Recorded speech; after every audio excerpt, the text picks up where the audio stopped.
Hello lovely, if you're watching this video, you have bought our incredible new improved Sugarcraft tools. First of all, I would just like to say thank you for your purchase.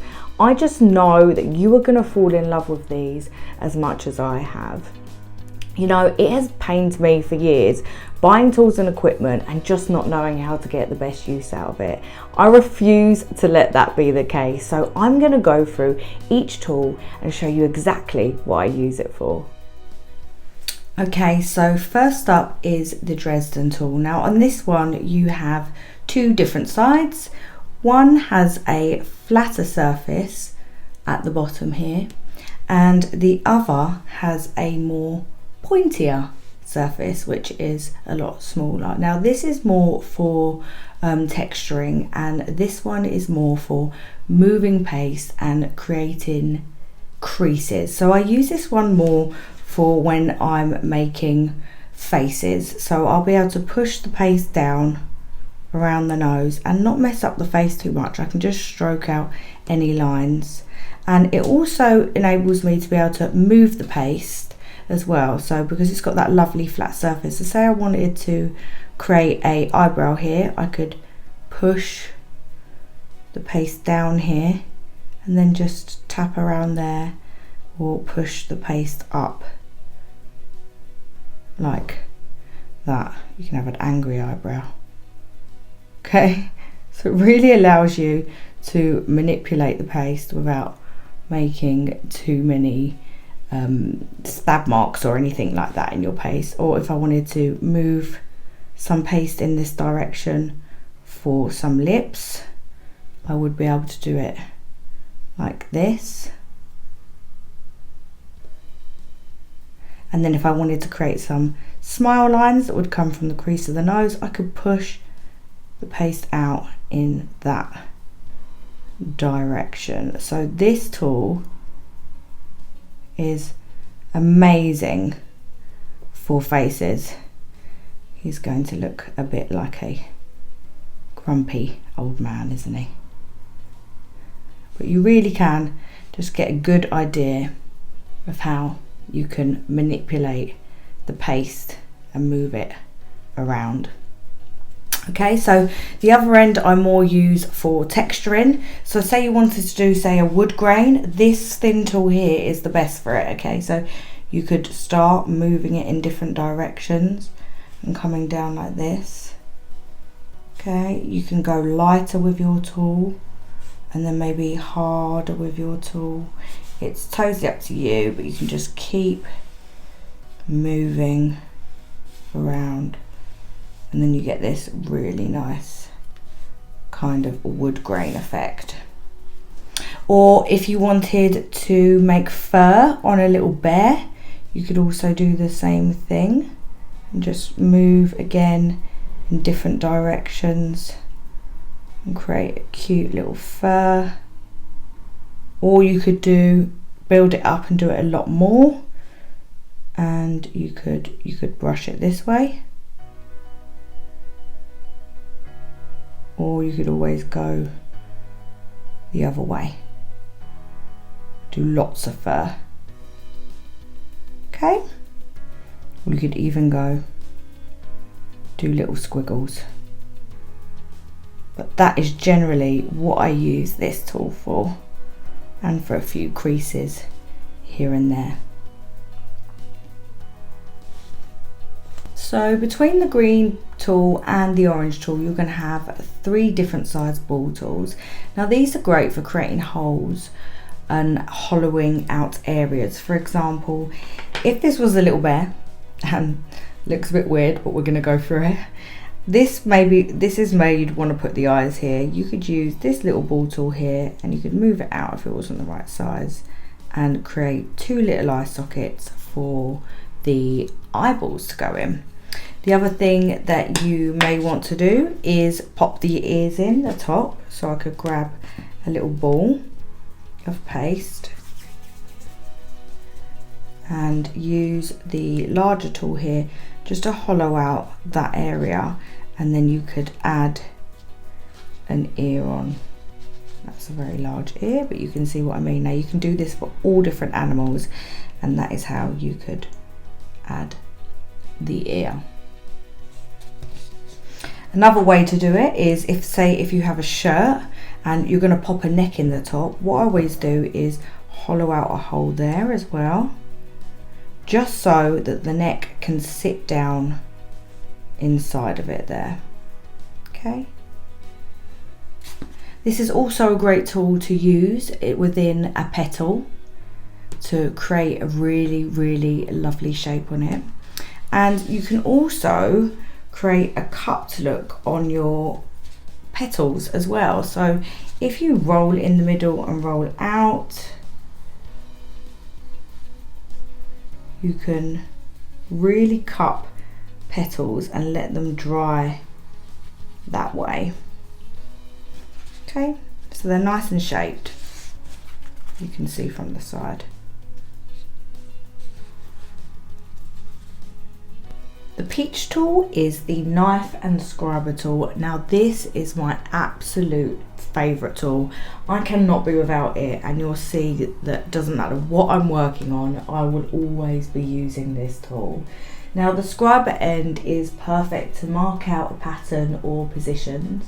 You can use it to hollow out a thinner, longer hole, which I'm going to show you in a minute, like on a sleeve of a model.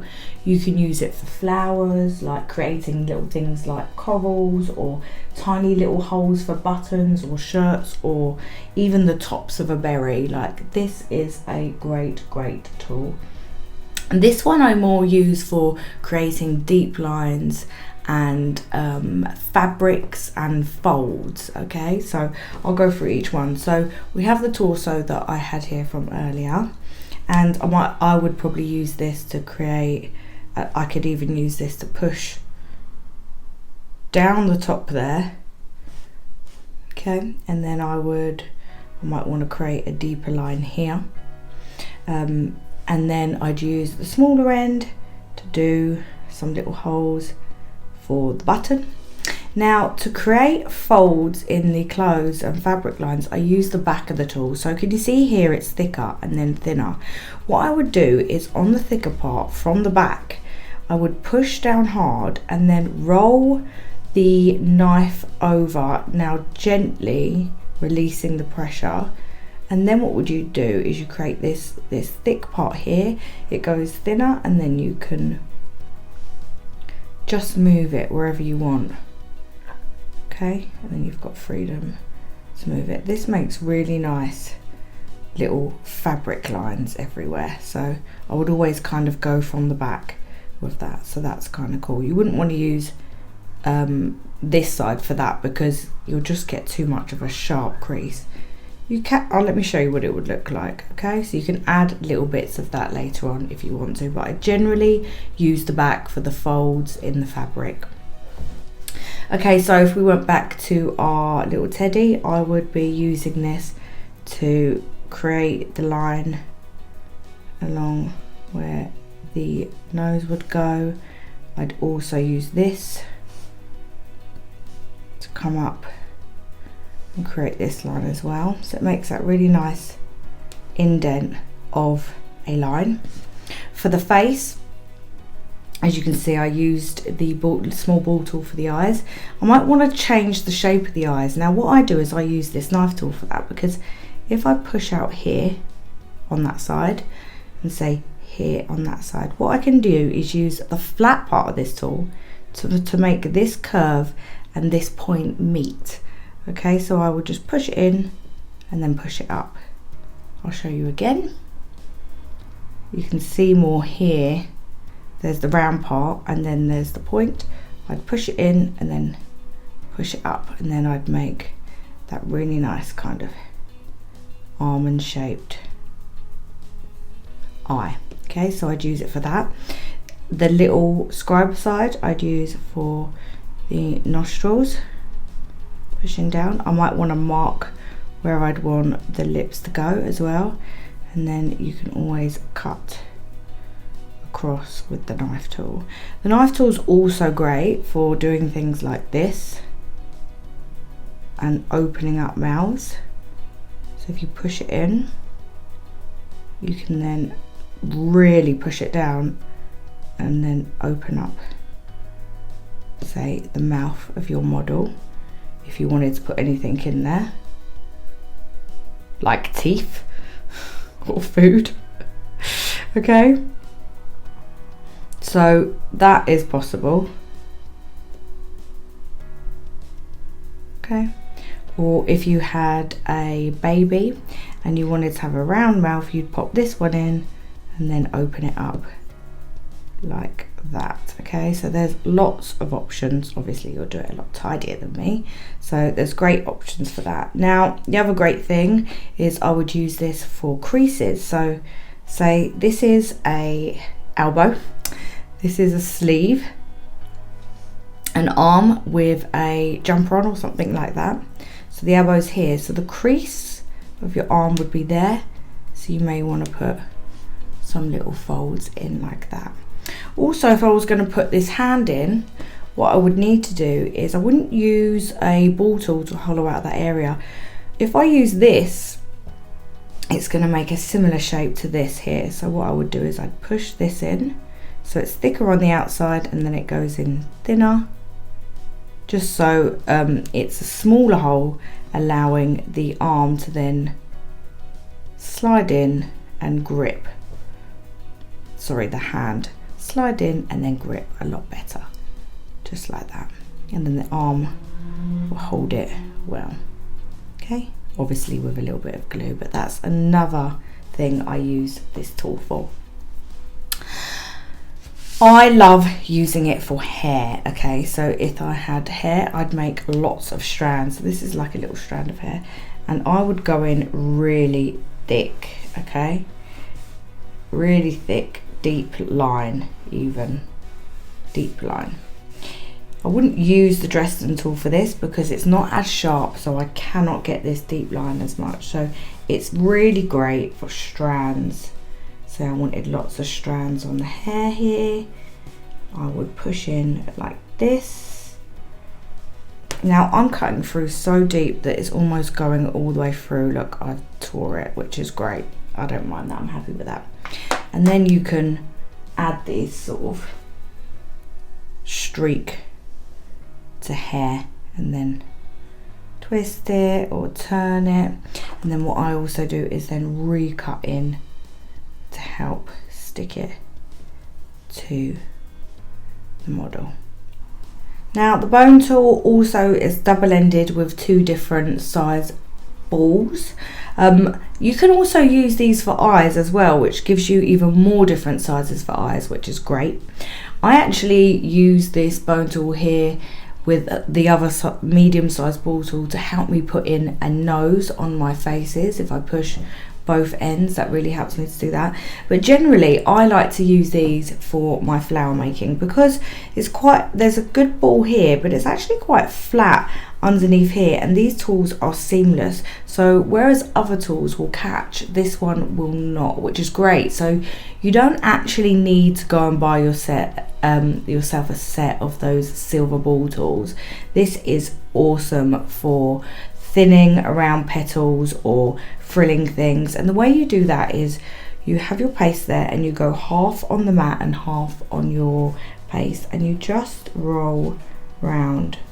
Can you see it just does not catch at all? It's brilliant.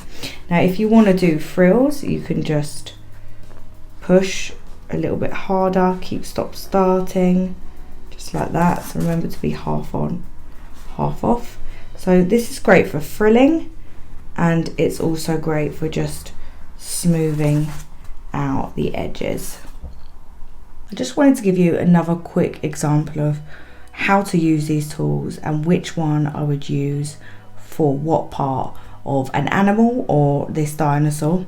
So first of all, the Dresden tool, I've used this to blend on the arms, the head and the legs to make sure that there's no joins, so it's seamless and looks like it's all one piece.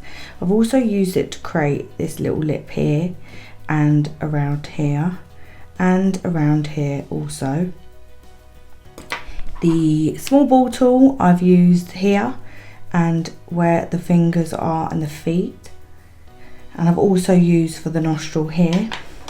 The knife tool, I've used the back and the front for sharper parts, just like you would for the fabric, and also around here. If you'd like the skills to create this dinosaur or any of these other sugar cake toppers, your first step will be to click the button below and really master your foundations. With those skills, along with these tools, you're going to be able to be fully equipped to create to this standard, and you'll receive access of a step-by-step video and PDF template to create this little guy. Okay, so that's it from us. Thank you so much for your time. I really hope you got a lot from this video. Click the link below for your next class, and I'll see you in the next video.